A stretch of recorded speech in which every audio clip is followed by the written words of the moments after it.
मुख बोलाया वचन, जेणे तू जोडसी नारायण, नाशे जीव पण भवरो. कारण आपल्याला हा नरदेह भेटलाय कशासाठी, तर तो भगवंत जोडण्यासाठी.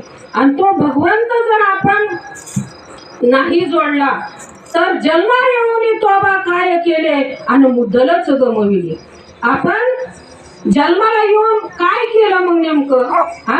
जर जन्मा येऊन आपण जर तो भगवंत साध्य केला नाही, पहा इतर योनीच्या ठाई हा विचार नाही. पशु पक्षाला, गाई म्हशीला जर आता आपण सांगितलं, हा, तर त्यांना कळेल का हो?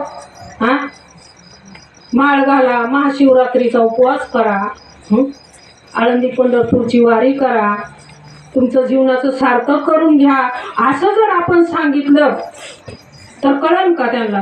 त्यांना कळणार नाही. तरी सुद्धा पहा, माऊलीने ज्या रेड्याच्या मस्तकावर हात ठेवला, तो रेडा सुद्धा वेद बोलला. एवढा निर्बुद्ध प्राणी असताना सुद्धा तो रेडा देव बोलला, वेद बोलला.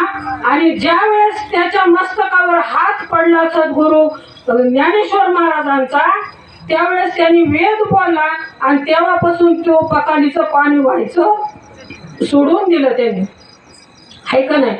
आणि आपण जर सद्गुरूला शरण गेलो, भक्ती करायला लागलो, तर आपला यलमांडवर जावा वाटतोय संसाराचा, आहे का नाही? का वाटतंय आपल्याला की संतांनी जे सांगितलंय ते आपण करावं आणि आता ह्या प्रपंचातून आपण बाजूला व्हावं, हा, हे प्रपंच सोडावा असं आपल्याला वाटतंय का? पण तुकाराम महाराज म्हणतात, संसाराच्या नावे घालून या शून्य आणि वाढता हा पुण्य धर्म दिला. कारण हे जे आहे आपल्याला देवासाठी भक्ती करायची, ह्या प्रपंचातला नाशक भेटण्यासाठी नाही. कारण आली या संसार